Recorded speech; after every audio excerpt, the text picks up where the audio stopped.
What's up, everybody? This is the Jedi. I'm putting this out ahead of other stuff that I have already prepared for you because I feel so strongly about it.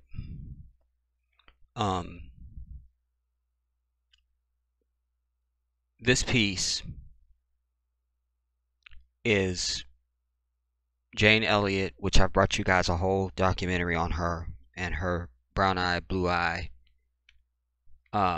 exercise. She hates the word experiment. And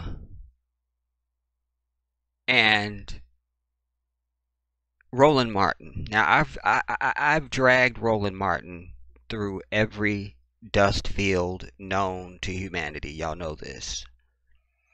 But I also am consistent to always tell you we accept truth wherever it comes from. That truth must be and is the most important thing on the earth in existence. Because truth is synonymous with the divine. Truth is synonymous with God, everybody. If you don't love the truth, you don't love God. I tell you that. I proclaim that to you. I'm telling you. If you don't love the truth, you don't love God. People who are spiritual and sincere about their devotion to the Creator love the truth because they are one and the same. Truth has to be one of the attributes of the divine. Otherwise, we're created by somebody who would deceive us and lie to us and trick us and do God knows what. You see? So you can't walk around the earth proclaiming that you have all this love for God and all this, and you don't love the truth. You're a hypocrite. I don't know why I'm trying to tear this thing off here now while I'm doing this, and my mic is going to pick this up. Anyway. So, Roland Martin is a bastion of knowledge. He is a bastion of knowledge, and one thing that I do respect about him as well is he has command. You see, I'm good at commanding my knowledge, but what I'm talking about is sometimes you can be in a dispute or debate with somebody, or at least in a conversation, and you are trying to make a point, and you know you have the firepower, you know you're loaded, but it's just not coming to you right then, or you get flustered or something. I don't know. That don't never happen with Roland. That's not his issue. He is ready for your ass whenever you're going to approach him. And his facts just come off like breathing because he's so close to what he does, you know, and he's been doing it forever. And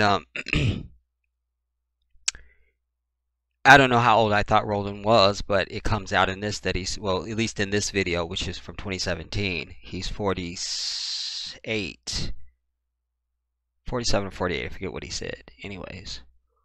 Yeah, but black don't crack. And if he would stop eating them damn chitlins and ham hocks and pork chops, you know, it would be good for him, you know, because he is a fat dude, you know, and to my understanding, Roland Martin is 5'11". So if he would lose some weight, I'm sure his wife would appreciate the shit. That's another issue, Jedi. Move on. Anyways,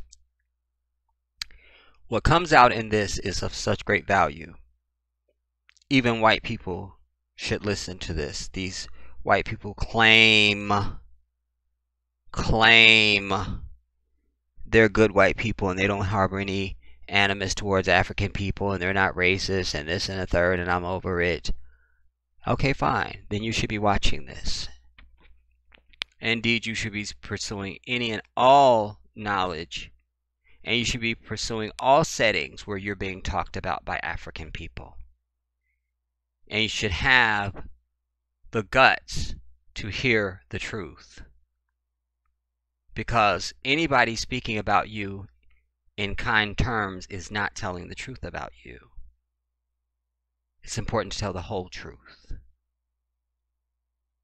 the whole truth. We don't just talk about the bomb that white people dropped on Nagasaki. We have to talk about Hiroshima as well. We have to. Because why? That was part of it. That happened. That happened. You see? So put down this just sweep everything under the rug and forget about it. And one of the big points that Roland makes in this that I love and I think you're all going to love is he points out how we've actually only been technically, and I'm putting this in high quotations, technically free, high quotations, since like 1970. So if you're born before 1970, you were not born free. And I contend that slavery never ended, that we're still not free. You see, and then you add to that mass incarceration and all this other crap. You know, slavery is still continuous today. But even if you don't want to accept that, fine. Then we at least adopt. And he gives you the facts. And I knew that. At least that fact. That because I'd heard it. I forget when I heard it, but you know, sometimes when you learn something, you know that you learned that.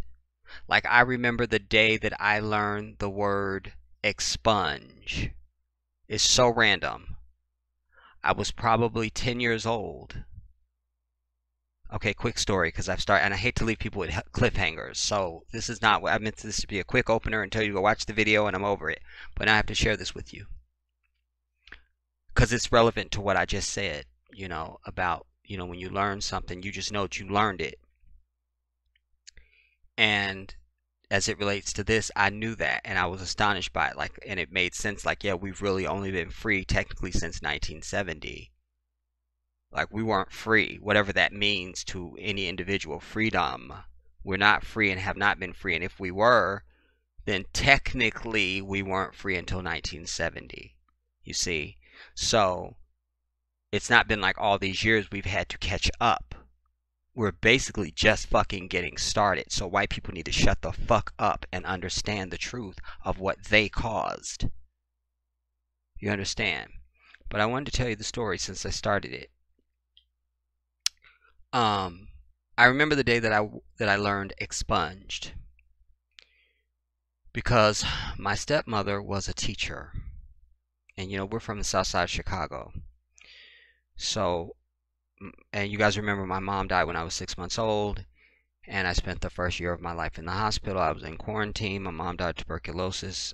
And it wasn't until a few days ago that I even realized that I never had to say the word mommy. Like whenever I came home when I was 1 year old, nobody ever had to say mommy. Like all these years, I never thought about that. And that like jacked me up for a few days. I even told my nephew. I was like, I never said mommy. I never had to say mommy, you know. But anyway, my grief aside, so my brother, we had two stepmothers. My first stepmother was kind of a blur because I was just so young, and like I say, my grandmother was the one, you know, that raised us. And when we left Chicago, my grandmother always lived with us. You know, it wasn't until my second stepmother came and then she wanted to be the queen of the castle and all that. But this is getting way longer than it needed to be. Anyways, the day that I learned expunge, my brother had a paper route. And one of my brothers had a paper route. And they got rewards for stuff, you know, like stuff, like different incentives. I even forget the name of the newspaper now. I think it was there. It'll come to me anyway. So he had won tickets to Disneyland, and of all the siblings, I'm the one he was going to take to Disneyland because I'm the baby, and at that time he and I were the only boys in a home. Now, you know, because we're outnumbered by our sisters. Like there's 4 boys and 5 girls. There's 9 children, and but one of my brothers died before I was born, and then um, one of my oldest brother never left Chicago when we left Chicago. So it's just me and my brother. He's not the next sibling, but he's the next boy. He's 7 years older than me.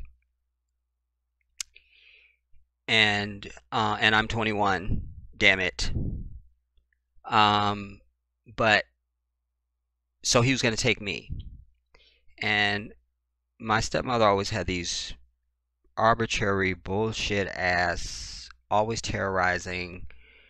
It was a bunch of bullshit. But anyways, she had snatched that out from under me. I wasn't going now to Disneyland. And I was ready to kill them in their sleep. But I remember she came to our bedroom and she said, I'm going to give you an opportunity to expunge that. I'd had no fucking idea. She might as well have been speaking medieval Yiddish to me. I'm going to give you an opportunity to expunge that. And I've always been good with reading comprehension. Therefore, if I hear you say something, I can comprehend what you say. Even if I was young and didn't know the words you were using, I could just assume the context.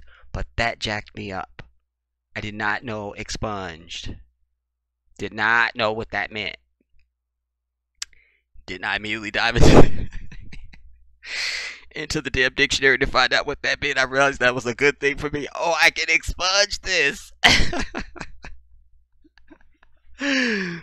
Anyways, whatever it was, whatever my non-infraction was, because I was the Christ child growing up, I've always been a good human being since I came to earth. Even as a child, I was. And to this day, I'm still a good human being. And, but I ended up taking my little skinny bitch ass to goddamn it Disneyland. Thank you. Thank you. Thank you. But I just had to share that because I had mentioned it, and I hate when people mention something and they don't go back and tell it. I hate that. I hate cliffhangers. I hate that. If you're not going to tell me it, then don't start saying it. So I had to give you that. Anyways, I want you to watch this video, everybody, because the wealth of knowledge for us is one of those things. You know, some of it's familiar and some of it's not. But some of it, sometimes you can have familiar knowledge that you hear, but sometimes the way it's laid out strikes you better and is more beneficial and sticks with you more and all those sorts of things. You understand? This is all about communication. As I tell you, I'm a very good communicator. I understand the art of communication and the laws of communication. I understand that. I absolutely understand that. That's why I'm so effective in when I speak to anyone. Doesn't matter where I'm at or what I'm doing. But so this is part of that. So the link for this is in the description box down below. It's called Anti-Racism Activist Jane Elliott and Roland Martin 2017 WCTF Conference Keynote Address. All right, I'm linking it. I'm also linking the GoFundMe.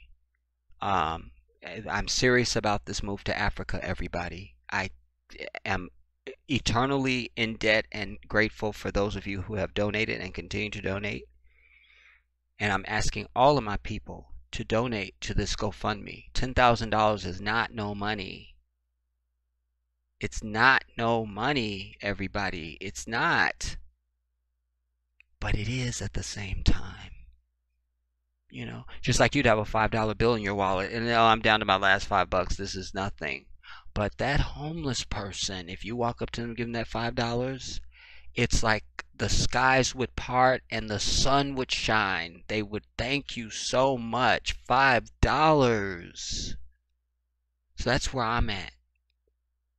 That's a whole lot of help for me for this move to Africa.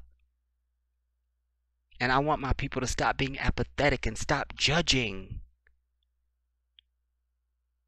We're powerful in numbers and there's nothing we can't do.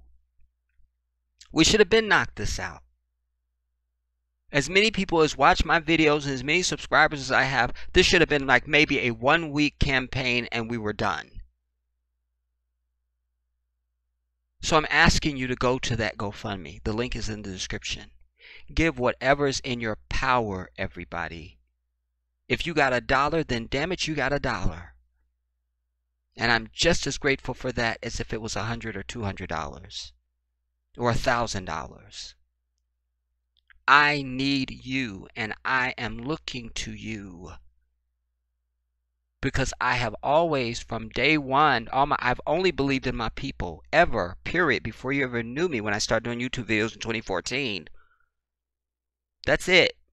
Those other two huge channels that got shut down, I was told when I started, oh, your channel's never going to grow because you alienate white people. No, I'm here for my people. I'm not here to cater to fucking white people. I'm not here for that.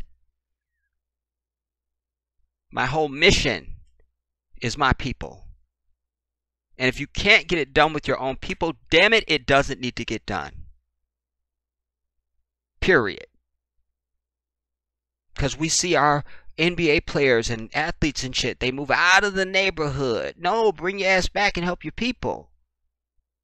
You get the little white girlfriends and little white husbands, and I'm over it. You see? I've always only depended on my people. And I'm not going to stop.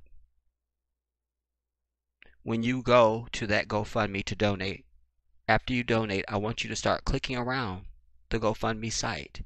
And I want you to be disgusted at us as a people when you see how white people are raising untold sums of money for frivolous shit. 8 days, 150,000. 1 week, some untold number I can't even quote. And we got enough of us here to raise $10,000, and we can't, what, my people? What? What? And this isn't just about me and moving to Africa. This is about, can also we as a people come together around a common purpose ever on any damn thing and stop being so apathetic? They raised untold money for Dylan Roof after he killed 9 of our people in a church in the Carolinas. It was South Carolina, I think it was. I'm your brother. My cause is just and righteous. I am worthy. And I am sincere. I ask you to give what you can to this GoFundMe. Don't hold back. Don't hold back. I need you.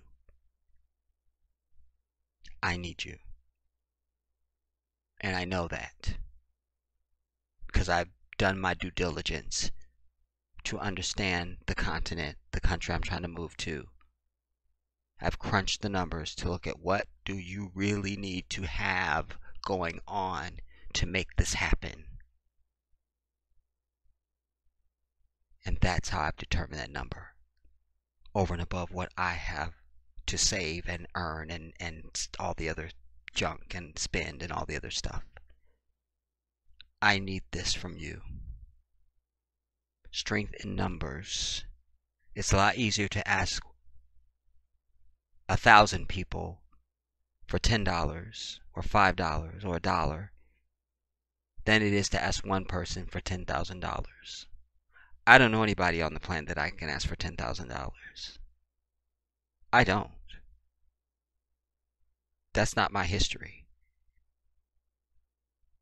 I don't have a person I could call and say, give me $10,000. I don't.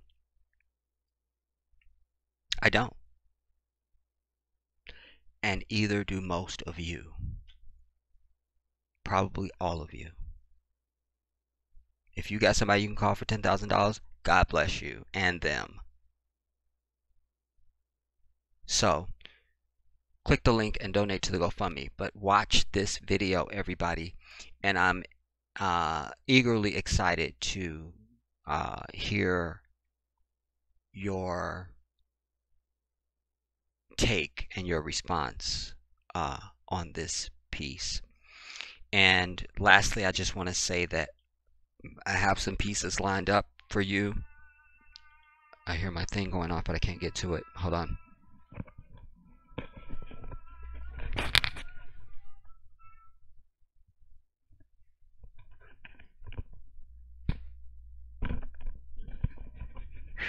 These prayers are coming back to back to back to back to back.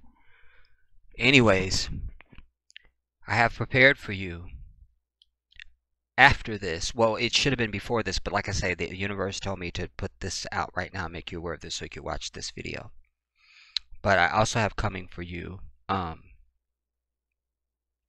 if I didn't say it already, because I don't know where I'm at now. I'm completely, my mind is, I can't.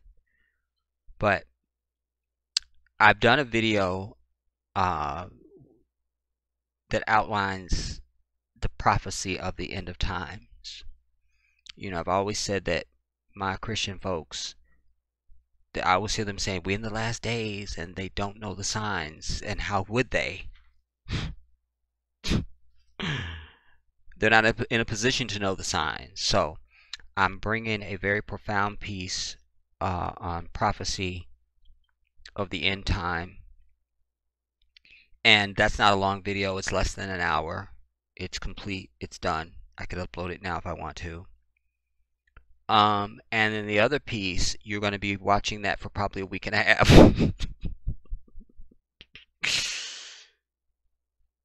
It's a long piece. It's long, everybody, and I'm not making no apology. I can't, because it's important for me in my work to be thorough. I just how I feel about my audience and my people. Like, I feel like I have to give you everything. Like, I can't. I don't know why. If you even hear me, if you meet me in person and like when I speak, it's important for you to understand exactly everything that I said. Maybe it's because I went so much of my life where people just didn't understand me, and I felt like I was the only person on the earth that when I spoke, I just felt like people didn't understand me, you know. And it was very lonely and all those things. But I think that bleeds over into my work in some regard. But at the same time, I'm also someone who's very meticulous and thorough, and I just can't see not doing the whole thing. Anyway, that piece, that's, I don't know how many hours it is now. I think it might be 4 hours. But because I've mentioned to you so much in the past that we are the Arabs, especially when I've talked about how that relates to Islam. And just like the Egyptians were black, so were the Arabs. Damn it, I don't care when they turn beige and all that. We are the Arabs just like we were the Egyptians. But I've also stressed to you in previous work about how important it is to know language, geography, and history, because those things are the trifecta of us having an understanding of who we are now, who we were, who we are. And we can better identify the lies about us and the misidentifications and misclassifications that go on about us. We are due the greatest respect on the earth by anyone who would behold us. You understand? But it's also a double, damn it, the landscapers are out there, I'm over it. But it's a double job for me, because I have to try to weed through the ignorance that my people have absorbed over the many decades in order to deliver something new now. That's not new at all. It's just our black ass don't know it. You see? So anyway, that's what I'll be releasing. I'll release the prophecy piece after this. I usually try to space my videos because I like to give people a chance to try and watch them, you know, before you stack something else out there. Because for me, it's not just about producing a bunch of fucking videos. It's like I want you to consume the stuff that I'm communicating to you. And so it's not fair for me to sit there and keep stacking videos. Every once and again, if I've gone a long period without releasing videos, sometimes I'll put out 2 or 3 at one time, but there'll be a reason for that or something. You know, there'll be, you know, there's always a method to what I do, but my normal modus operandi is to put something out and try and give the people a chance to know about it and to see it, you know. And and each video I just have to gauge that. There's no formula for that, like how long. It's just like I just go by the feeling. Like I feel like, okay, you know. Um, so something like this one probably a day. So probably I release the prophecy video tomorrow, because this is important. I want people to have a chance to watch it and consume it, blah, blah, blah, blah. But it's more of a reference piece. So it's not really my work. So, again, it just goes to how I feel, everybody. I'm an authentic dude. Nothing about me is contrived. And I prescribe that for everybody in life. Just let the universe lead you. Just because you're part of it. You're part of the universe. You're part of creation. You're part of it. So, of course, it should be a guide and of use to you. If you could just understand that, you could see great change in your own life. Anyways, go watch this video, everybody, and please donate to the GoFundMe. I'll see you soon.